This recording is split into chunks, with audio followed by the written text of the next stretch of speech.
It surprises me how divisive Dark Souls is. People either love it or hate it, and I understand it's definitely not a game for everyone, but if you've given up on the idea of playing a Souls game, here are a few reasons why you should try it out or maybe give it a second chance. Everyone says Dark Souls is hard, but they don't explain how or why it's hard. Many people think it's just a game that wants to punish you and make you miserable, as if it's a game purely about gaining pleasure from pain.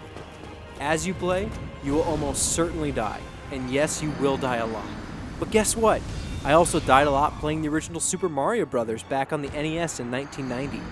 Super Mario Bros. Was the first video game I ever played, and it took time and patience to learn how to play it. When I first held that beautifully simple rectangular controller in my little hands, I had no idea what direction to go, or how to run, or that I had to jump on enemies' heads in order to kill them. It was all trial and error. I died over and over again. And yes, sometimes it was frustrating, but it was also a lot of fun. So many modern games think you need help every single second. The booming voiceover telling you what to do, you follow that big flashing arrow, or you go to the bright green dot on the radar. You shoot the glowing red enemy, or just watch all the action in a cutscene. Because hey, you couldn't actually figure any of this out on your own anyway. There's a reason these games feel boring and uninteresting. Dark Souls is designed to give you a world that's open for you to explore and make your own discoveries. Yes, it's hard, but only because it's unknown. It's an unfamiliar world with new rules, and no one is telling you what to do. But that's okay. You're meant to play around with it and figure it out on your own. What's behind that corner? How do I beat this enemy? Where should I go? What should I do? You will have questions while playing Dark Souls, but that's the point. It's a puzzle, and it's very rewarding when you figure it out.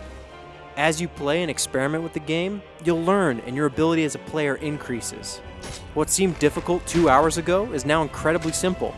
Every new area you reach will feel like the most impossible challenge ever.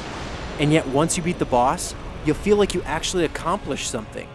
Rather than giving you an overpowered weapon as an easy win button, the trial and error gameplay of Dark Souls actually makes you a better player. Then you start to realize how much variety and depth there is to the game. Only a handful of other games offer this much depth in gameplay, story, items, skills, and levels. Now, some people don't want that. They want a small, easy-to-manage game like Peggle or Angry Birds. That's totally fine. But there are many gamers that would love the depth found in Dark Souls if they just gave it a chance. Don't be afraid of dying or losing souls or feeling like you're not making progress. Every failure is a lesson, and the game isn't being unfair. It's giving you the experiences you need to make it to the next level. If you've overlooked Dark Souls or only gave it an hour or two, reconsider that decision. You might just discover your favorite game of all time.